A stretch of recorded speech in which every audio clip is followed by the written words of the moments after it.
So, Prime Minister Narendra Modi has departed for Brunei, the small Southeast Asian country where he is expected to be for a couple of days. He's going at the invitation of the Sultan of Brunei, Hassan Al Bolkiah.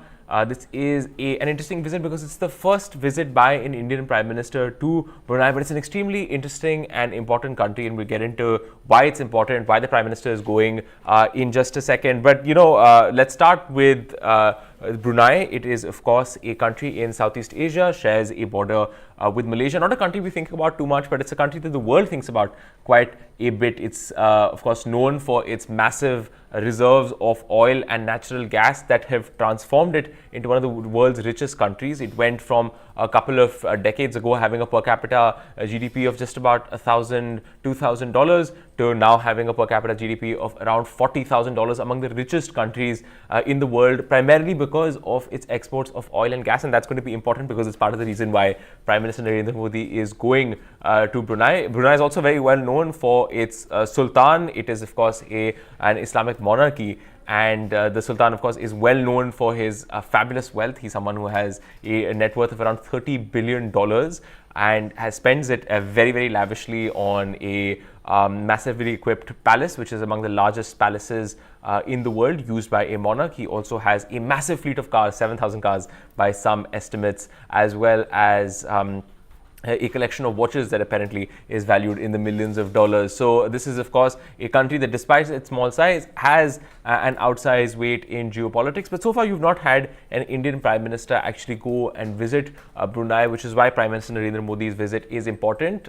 So we've introduced Brunei to you. Let's also just introduce why India is interested in Brunei. What exactly do we do with Brunei? Well, really, there are three major things that India has on the bilateral agenda with this country. First of all, you have space, something that the Ministry of External Affairs also acknowledged. If you were watching the Ministry of External Affairs briefing yesterday, was about how important Brunei has been to India's space ambitions. India has set up a telemetry station in the country, which basically helps monitor India's satellite launches towards the eastern part of its on its eastern seaboard and its eastward launches of satellites. So this is, of course, something that Brunei has helped India with. There is also defense. India has a agreement on defense cooperation with Brunei. Again, remember that this is in a country in the Indo-Pacific, in Southeast Asia. It is a part of the world which India has worked with closely diplomatically over the last 20 to 30 years, ever since its economy opened up and it decided to work with these countries for more access to investment, for trade, as well as to improve India's diplomatic footprint. So it's a country that we have worked with very closely, both in the ambit of ASEAN as well as other forums. But defense and really exercises between the two countries are important because this is a theater of the world that is strategically important to India. It's part of the world where India has conducted military exercises before. We've had an ASEAN-India maritime exercise, as well as other defense exchanges between these two countries. So, of course, defense is another basket of things that India is going to be interested in. So, space, we've talked about space, we've talked about defense. Now, let's talk about where the real action is, which is on energy and hydrocarbons. Remember that India is one of the countries in the world that is highly dependent on imports of energy. Around 80%, if my memory serves me correctly, of our energy comes from imports. We also import natural gas from around the world. Remember, we have a growing economy, and for that we need supplies of energy, which we don't often have at home. Now, over the last couple of years, India has seen a lot of instability in terms of where it imports these countries from. For example, we used to import a lot from Venezuela and Iran, but then those countries had problems with the United States. So because of the sanctions, we had to cut imports from those parts of the world. There have also been conflicts, difficult geopolitical issues over just the last couple of weeks and months, and precisely because of this, we have a situation where India has been going abroad to other countries, diversifying where it purchases its oil and natural gas from, and also India is increasingly looking to purchase long-term contracts with countries to ensure that it has a stability of supply for its energy needs. Now, yesterday, the Ministry of External Affairs made very clear that that is what India is interested in with Brunei. They want to sit down with the authorities in Brunei and see whether a long-term contract on natural gas is something that can be achieved between the two countries. Remember, we've struck deals with Qatar, we've struck deals with France's Total Energy. We're looking at countries like Brazil. So really a diversified slew of countries that we import energy from, and we import under long-term contracts, so that things are that we have stable supplies to help the Indian economy grow. So that is going to be a major part of Prime Minister Modi's visit to Brunei. He's going to try and see whether there is something to be done with this country on energy. In fact, India already has a substantial energy relationship with Brunei. It runs in the hundreds of millions of dollars, not in the billions of dollars. But of course, that may be something that would change. In fact, if I could quote a little bit from what the Ministry of External Affairs said yesterday, the Secretary East, Jaideep Mazumdar, in whose territory Brunei sort of falls, he's a senior diplomat, said that we have been importing hydrocarbons from Brunei, and in the long run, we would like to have more predictable supplies with longer-term contracts from Brunei, especially in the area of gas, in which we see that India's demand for natural gas will increase many times in the near future.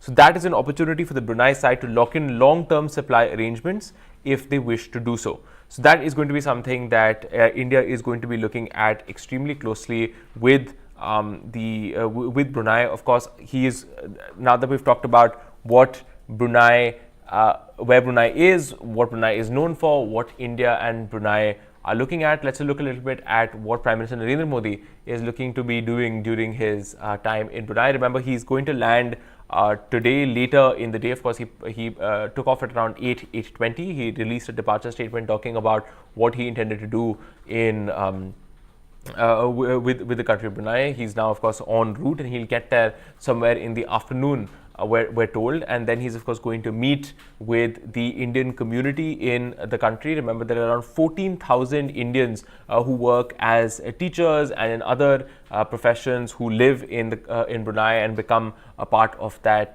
living bridge between India and many countries around the world. So this is something that you see is a regular feature of any prime ministerial visit abroad, that diaspora interaction is always seen to be important for Prime Minister Narendra Modi. So he's of course going to go and meet the Indian diaspora. There's also going to be conversations about him he's also going to be ceremonially welcomed, as regularly happens in these events, and also we're told that he's expected to see certain cultural landmarks within the country as well. So no serious bilateral meetings expected to happen today. That's largely expected to be tomorrow, after which, of course, after wrapping up his bilateral meetings in the country, he's going to be going off to Singapore, where he is going to be talking about a number of things like semiconductors, trade, investment. But of course, that is for tomorrow. We will come back to you with more on that. But just to close off this live with something that you might have noticed, which is that the Prime Minister seems to be interested in being the first Prime Minister to visit a number of countries in a very, very long time.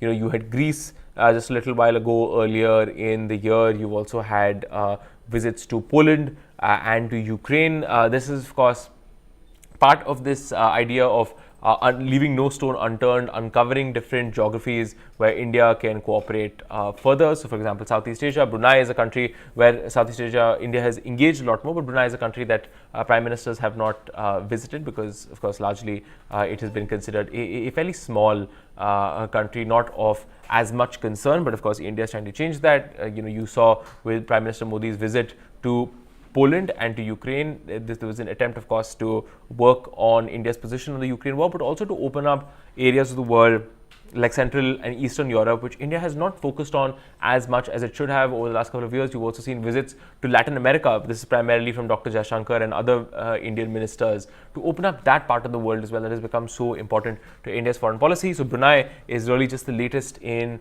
a long line of visits where India is increasingly trying to see whether it can expand its reach, expand its relationships, and that is the context in which we need to see this visit in Brunei. But we'll keep you updated with all the latest information from Prime Minister Modi's visit to Brunei, as well as all the visuals and all the coverage. We should be, if I can swing one, we can swing an interview for you to explain what is going to go on with a noted expert on Southeast Asia. Just keep watching this space, and hopefully by later in the day, we'll have an interview for you where we can explain and go into some of these issues in depth. Remember, I said space, I talked about defense, and I talked about energy. Maybe we can sit down and discuss what India is expected to achieve in this visit to Brunei. Thank you so much for watching India Today Global, and we'll keep you updated with the latest on this story.